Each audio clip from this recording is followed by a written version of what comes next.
Welcome to The Explainer. Today, we are digging into a really big decision that anyone building a modern SaaS app on Ruby on Rails has to make. We're talking about how you handle data for all your different customers. It's one of those foundational choices that can totally make or break your application down the road. All right, let's just jump right in. So picture this. You've got this killer SaaS idea. You're building it out in Rails, and you're aiming for a ton of customers. But wait a second. How are you going to make absolutely sure that customer A's private info never accidentally shows up for customer B? I mean, never.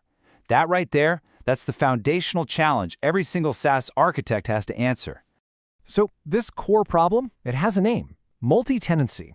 It's really the art of making one single instance of your application serve a whole bunch of different customers, or tenants, without them ever even knowing the others exist. And let me tell you, getting this right is absolutely crucial for your security, for your ability to scale, and frankly, for your business's entire reputation.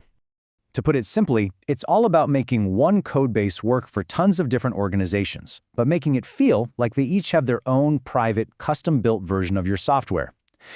One app, but with invisible, totally impenetrable walls between each customer's little world. Okay, so in the Rails world, especially if you're using a powerful database like Postgres, there are basically three main paths you can go down to build these walls and get that data isolation we're talking about. And each one has its own very distinct set of trade-offs. The first and honestly the most common approach, you see this a lot with startups, is to just put everyone's data into the same database. You go in, you add a special tenant ID column to every single one of your tables, and then you have to be super careful to filter every single database query to make sure you're only grabbing records for the current user's organization. Path number 2 takes advantage of a really clever feature inside PostgreSQL.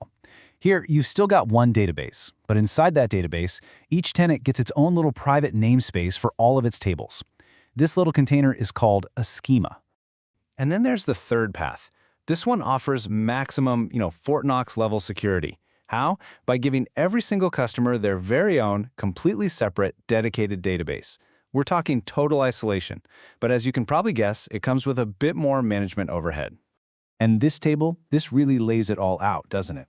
It's all about the trade-offs. You see, as you move down that list from shared database to database-per-tenant, your data isolation gets way stronger. But look at the other columns. Complexity and cost shoot up right alongside it. So there's no magic bullet here, no single best answer. It's all about what's right for your project. So let's talk more about that schema-based approach. It's a really popular middle ground because it uses that clever PostgreSQL feature. It can give you a great balance of isolation without the headache of managing, potentially hundreds of separate databases. Now, the very first thing you got to know is that the name schema is, it's super confusing, right? When most of us developers hear schema, we think of the structure of our data, the columns in a table, that kind of thing. But in Postgres, that's not what this means at all. And developer Jared Santo totally hit the nail on the head in his classic blog post about this. He said, you should really just think of them as namespaces. That is a much better mental model. It's like each tenant gets their own folder for their tables, so nothing gets mixed up. And this analogy is just brilliant for understanding how it works. It's exactly like the command line on your computer. You know how when you type a command, your shell searches a list of directories in your $path? Well, Postgres does the exact same thing with its search path. When a request comes in for tenant A, you just tell Postgres, hey, look in tenant A's schema first. It finds the user's table there and it stops looking. It's simple and really effective. But, and this is a big but, that elegance comes with some really sharp edges. In the real world, things get complicated fast. Running a database migration suddenly means you have to loop through every single tenant. Tools like PG Bouncer, which manage your database connections, can actually get confused and leak data if you don't configure them perfectly. And kind of the nail in the coffin here, the apartment jam, which for years was the go-to for this in Rails, is just not actively maintained anymore. So, all that operational complexity, all those gotchas with older tools, it's led to a major shift in thinking inside the Rails community. The new philosophy is, hey, let's stop treating multi-tenancy like some extra thing we bolt on later. Instead, let's build it right into the framework itself. And in this really landmark talk at Rails World, Mike D'Alessio from 37 Signals basically championed this new idea. He argued that for modern apps that demand serious security, that database-per-tenant model, the one we used to think was too complex, is actually the best way forward, as long as the framework does all the heavy lifting for you.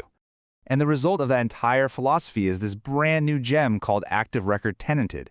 I mean, it's built by the same people who created Rails, and it's designed to make that super powerful database-per-tenant pattern not just possible, but actually simple and safe to use.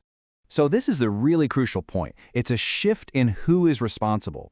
The old way, multi-tenancy was an application-level problem. That means your developers had to constantly remember to scope their queries and manage all this context. With this new framework-first approach, it's a solved problem. The framework just handles the isolation, and your developers, they can get back to just building features like they were working on a regular single-tenant app. Okay, get ready for this, because this is the wow moment. Look at how simple this is in the real world. This is an actual pull request. You add the gem, you add one single word, tenanted, to your application record, and you're basically done. You just tell it how to name the databases. That's it. Seriously, there's no step 2. The whole app is now multi-tenant. It's kind of wild, right? And this is a huge deal, because first, it's built on modern, thread-safe connection management and Rails, which fixes a major flaw in those older gems. But even more importantly, it's not just about database queries. It's deeply integrated with the entire framework. Background jobs, real-time stuff with Action Cable, file storage, caching, the whole shebang. It all just works right out of the box. The goal, in Mike DeLesio's very direct and memorable words, was to solve the whole problem, not just a little piece of it.